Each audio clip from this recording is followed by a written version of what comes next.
أنزل فيه القرآن أشهد أن لا إله إلا الله وحده لا شريك له وأشهد أن محمدا عبده ورسوله لا نبي بعده اللهم صل على محمد النبي الأمي وعلى آله وأصحابه ومن تبعه ومن والاه.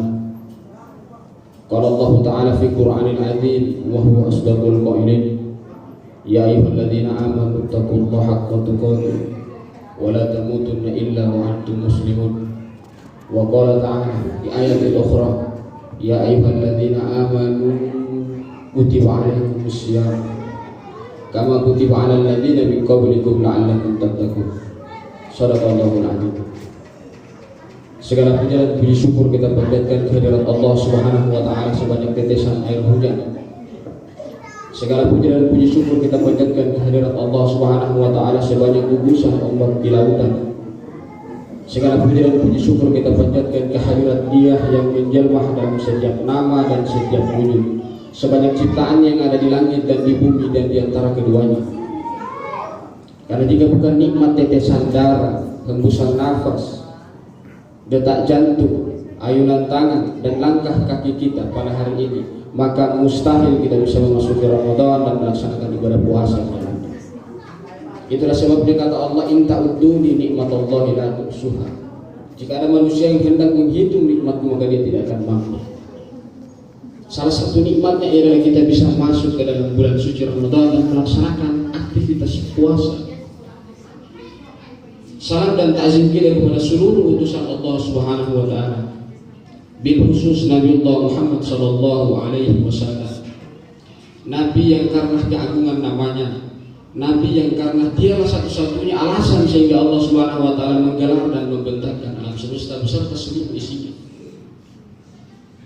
Makanya hukumnya, rukunnya ialah kita diperkenankan untuk sama-sama memperbanyak sholawat kepadanya sebagai salah satu ungkapan kecintaan kepada beliau.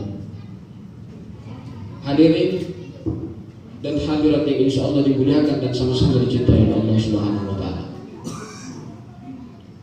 Di dalam Al-Quran Allah menjelaskan satu bulan yang cukup istimewa. Ada dua hal yang di dalam Al-Quran Allah jelaskan jika berkenaan dengan bulan. Jika bukan karena dia istimewa, maka dia hal yang buruk. Syahrul Ramadan alladzi. Jadi Ramadan adalah satu-satunya bulan yang disebutkan di dalam Al-Quran. Maka persepsi kita atau apa hal yang terbesit di benak kita adalah pasti bulan ini perlu istimewa. Misalnya, saya kasih sederhana analogi. Contoh, jika ada orang bertanya kepada kita tentang hari baik atau tentang bulan yang baik, misalnya pindah rumah, hitanan, atau nikah, maka kita menyarankan hari dan bulan yang baik. Salah satu contohnya, pindah rumahlah pada saat Nabi hijrah, tanggal yang bertepatan dengan hijrah. Lalu kita bertanya, apakah ada bulan atau hari yang oleh Allah berikan kepada umat manusia yang tidak baik? Jika Ramadan selalu kita persepsikan suci, apakah Muharram, Rajab, Sya'ban, Zulqa'dah itu tidak suci? Ini pertanyaan yang mesti kita renungkan dan kita bawa pulang masing-masing. Jika kerap persepsi kita menganggap bahwa Ramadan itu suci, pertanyaan sederhananya, apakah Rajab, Sya'ban, Muharram itu tidak suci? Kita tidak lagi mau berdebat tentang hal itu, tapi coba kita cari pemaknaan yang lebih dalam dan lebih substansial. Bahwa suci dan tidak suci di situ tidak sesuatu yang beruang dan berwaktu. Suci itu pelakunya, bukan bulannya. Suci yang dimaksud di situ bukan Ramadannya, tapi pelakunya yang melaksanakan Ramadan. Manusianya yang suci. Begitu kita meramadankan diri kita, maka kita memasuki kesucian diri kita. Itulah sebabnya di ujung Ramadan kita sebut dengan fitrah, fitri. Makanya begitu kita meramadankan diri kita, maka kita memasuki bulan kesucian terhadap diri kita. Itu satu poin. Yang kedua, di dalam hadis kan disebutkan, man shoma ramadhana wa ihtisaban imanan wa ihtisaban ghufira lahu taqaddama min Barang siapa yang berpuasa di bulan Ramadan dengan penuh keimanan, maka diampuni seluruh dosa-dosanya. Saya lagi sedang mengajak kita untuk berpikir, mengajak kita sama-sama untuk merenungi, mengintrospeksi, mawas diri. Karena banyak ayat di dalam Al-Quran yang cukup tegas, yang sangat banyak menjelaskan bahwa manusia itu diperintahkan afala yatafakkarun, afala tatafakkarun, tidakkah kau berpikir, tidakkah kau merenungkan diri. Nah, inilah sudah cukup mempertegas bahwa memang kebanyakan kita tidak berpikir, sehingga perlu dicubit dulu baru puasa. Kalau tidak dicubit tidak puasa. Makanya Allah menciptakan manusia yang perlu dicubit dulu baru ingat. Kalau tidak diingatkan maka dia tidak akan melakukan itu. Yang tadi saya lanjutkan, man shoma ramadhana imanan muhtisaban. Pertanyaannya ialah bahwa penghapusan dosa di dalam bulan suci Ramadan dengan aktivitas puasa itu berbanding lurus dengan syarat. Ada syaratnya seseorang dihapus dosanya di Ramadan. Tidak dengan melaksanakan hal yang menggugurkan kewajiban lantas dihapuskan dosa. Ada syaratnya, imanan wa ihtisaban. Jadi syarat seseorang diampuni dosanya ya iman. Itulah sebabnya mengapa ya ayyuhalladzina amanu kutiba alaikumusiyam, bahwa syaratnya seseorang melaksanakan puasa ialah iman. Syaratnya apa itu iman? Baca Quran surat Al-Baqarah ayat 3. Alladzina yu'minuna bil ghaibi wa yuqimuna ash-shalata wa mimma razaqnahum yunfiqun. Bahwa iman itu mempercayai sesuatu yang gaib, melaksanakan sholat dan menginfakkan sebagian rezeki. Itu iman. Itulah sebabnya Al-Hasan ditanya seseorang, hal anta mu'min, apakah engkau seorang mukmin? Lalu Al-Hasan menjawab, jika yang dimaksud mukmin dalam Quran surat An-Nahl ayat 2 dan ayat 3, maka saya belum berani memastikan diri saya adalah beriman. Apa itu? Dirikan sholat dan menginfakkan sebagian rezeki yang kami berikan kepadanya. Di Quran surat An-Nahl ayat 2 dan ayat 3. Jadi variabel keimanan itu ialah melaksanakan sholat dan menginfakkan sebagian rezeki yang kami berikan. Itulah yang menjadi salah satu ukuran dihapusnya dosa ketika ia melakukan puasa. Hadirin yang insya Allah dimuliakan dan dirahmati Allah Subhanahu wa Ta'ala. Jadi variabelnya, ukurannya adalah ibadah wa ihtisaban. Yang ketiga, poin yang ketiga yang ingin kami sampaikan, di dalam Al-Quran jelas disampaikan bahwa ya ayyuhalladzina amanu kutiba alaikumusiyam. Jadi secara sederhana kita coba memaknai begini, bahwa kita disuruh berpuasa setelah syarat keimanan itu kita penuhi untuk mencapai derajat takwa, karena diuji la'allakum tattaqun. Pertanyaannya ialah yang kita perlu bawa pulang, kita renungi, kita mawas diri. Sudah berapa Ramadan, sudah berapa puasa yang kita laksanakan sampai gelar takwa itu masih diulang-ulang untuk kita dapatkan? Ataukah kita harus puasa dulu baru mencapai takwa? Ataukah takwa itu adalah salah satu syarat seseorang berpuasa? Atau jangan sampai iman dan takwa adalah sesuatu yang relevan dan tidak bisa dipisah. Begitu orang beriman maka dia bertakwa, maka dia harus berpuasa. Ataukah seseorang berpuasa baru mencapai takwa? Ini pertanyaan. Saya bagi pertanyaan ini, karena ayat itu artinya wahai orang-orang yang beriman, diwajibkan kepadamu berpuasa sebagaimana diwajibkan atas umat-umat terdahulu agar engkau mencapai derajat takwa. Jadi ujung dari ayat ini adalah takwa. Seolah-olah Allah ingin mengatakan seperti ini, kau puasa supaya kau dapat takwa. Maksudnya selama ini kita tidak bertakwa. Apakah sholat, syahadat, zakat dan haji yang kita lakukan tidak mengangkat derajat kita menuju takwa? Makanya salah seorang mufassir menyebutkan bahwa takwa itu adalah syarat puasa, bukan tujuan setelah orang berpuasa. Hadirin yang dimuliakan dan dicintai Allah Subhanahu wa Ta'ala. Yang keempat yang ingin saya sampaikan, yang kita maknai dengan puasa itu apa?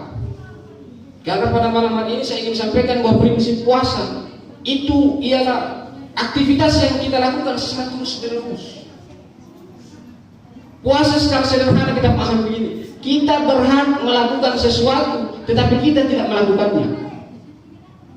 Puasa itu adalah kita berhak melakukan sesuatu tapi kita tidak melakukannya. Kita berhak makan, kita berhak minum, kita berhak berhubungan suami istri setelah halal. Tapi mengapa kita tidak melakukannya? Dari fajar menyingsing sampai beduk maghrib. Tapi kita bersepakat dengan Allah untuk tidak melakukan makan, minum, dan berhubungan badan. Karena apa? Karena kecintaan kita kepada Allah. Kita berhak makan, kita berhak minum, tapi kita tidak melakukannya. Itulah puasa. Puasa itu adalah kita berhak melakukan sesuatu, tapi kita tidak melakukannya. Misalnya, kalau tidak ada aktivitas puasa dalam hubungan suami istri, maka setiap suami akan melihat yang bukan istrinya. Karena ada aktivitas puasa di dalam dirinya, makanya dia tidak mau melihat selain istrinya.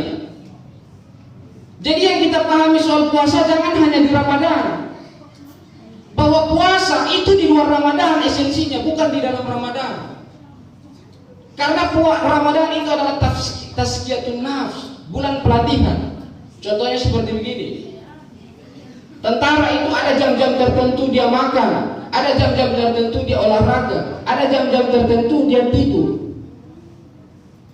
Jadi selama 11 bulan, di mana puasa kita?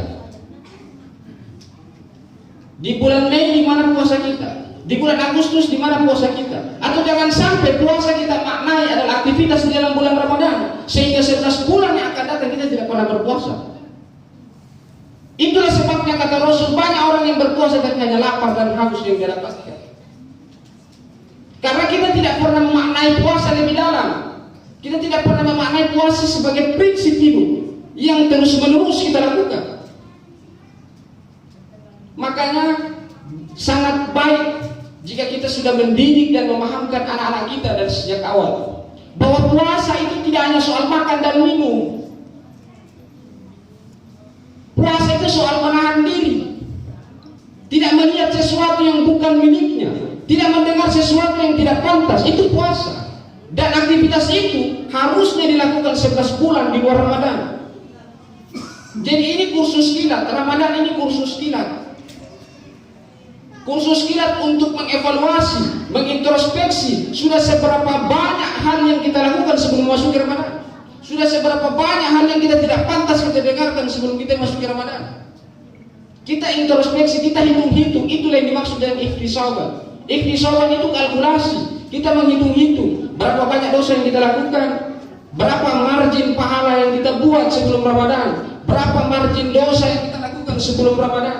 Dosa besar, dosa kecil, keliru dan maaf kita hitung, kita kalkulasi, kita proyeksi. Lalu kita memasuki kehidupan yang lebih baru, yaitu fitri. Itulah sebabnya saya katakan di awal tadi bahwa Ramadan, kalau kita sudah berhasil meramadankan diri kita, maka kita sudah memasuki kesucian diri kita. Hadirin yang insya Allah dimuliakan dan dicintai oleh Allah Subhanahu Wa Taala. Kenapa saya bilang Ramadan itu adalah bulan yang istimewa? Karena ini adalah kesempatan kita untuk bercinta dengan Allah secara pribadi. Kenapa saya bilang bercinta secara pribadi kepada Allah? Karena kata Allah, puasamu itu milikku dan aku sendiri yang akan menyiapkan balasannya. Itu percintaan. Tidak ada ibadah lain yang yang memiliki dimensi seperti puasa. Makanya puasa dalam gambaran Abdul Munir Mulkan dia sampaikan bahwa ini adalah ibadah yang mengantar kita untuk menuju kepada kesadaran ilahiyah. Ada kesadaran buruk busuk yang harus kita tinggalkan selama masa pelatihan, selama masa pendidikan. Jadi Ramadan ini kita harus maknai sebagai jam-jam pelatihan, jam-jam, kalau istilah tempaannya Gatot Kaca itu dibilang kawah candra di muka. Ini jam-jam di mana kawah candra di muka untuk melahirkan seorang Gatot Kaca.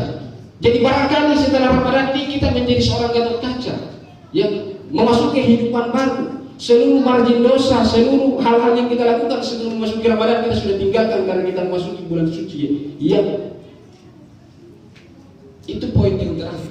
Yang paling penting yang kita harus maknai bahwa kita harusnya bersyukur dan mengintrospeksi diri kita lebih jauh. Karena Allah senantiasa mengingatkan kita dengan menghadirkan Ramadan sebagai bulan cinta secara pribadi kita kepada Allah. Jadi kita bawa pulanglah hadis itu, bahwa puasamu itu milikku dan aku sendiri yang akan mengganjar pahalanya. Yang kedua, poinnya, bahwa puasa itu tidak hanya soal makan, minum, dan hawa nafsu. Kita harus cari formulasi yang lebih luas. Di mana puasa saat Anda menjadi seorang guru? Di mana puasa saat Anda berdagang? Di mana puasa saat Anda menjadi seorang pejabat pemerintahan? Jika tidak ada nilai puasa di situ, maka selama ini memang Anda tidak pernah puasa. Kita tidak pernah puasa. Di mana puasa setelah Ramadan berakhir, mata kita melihat sesuatu yang tidak pantas untuk kita lihat. Kenapa hanya di Ramadan kita diatur untuk melihat, tidak melihat sesuatu yang tidak pernah kita lihat? Sementara di luar Ramadan kita seenaknya menebarkan messenger, berhamburan informasi di lini masa, sehingga inflasi informasi yang kerap terjadi dalam hidup kita. Itu nilai-nilai puasa yang saya mau bilang sebagai sebuah kesimpulan, bahwa aktivitas puasa itu adalah perilaku yang kita lakukan secara terus-menerus, termasuk di dalam Ramadan. Demikianlah yang dapat saya sampaikan. Lebih dan kurangnya saya mohon maaf. Apabila ada kata yang menyinggung perasaan kita, itu murni dari saya. Karena kata Allah, kata Nabi, sesungguhnya anak keturunan cucu Adam itu tidak luput dari salah dan dosa. Jika ada yang benar, barangkali itu datangnya dari Allah. Billahi taufiq wal hidayah. Assalamualaikum warahmatullahi wabarakatuh.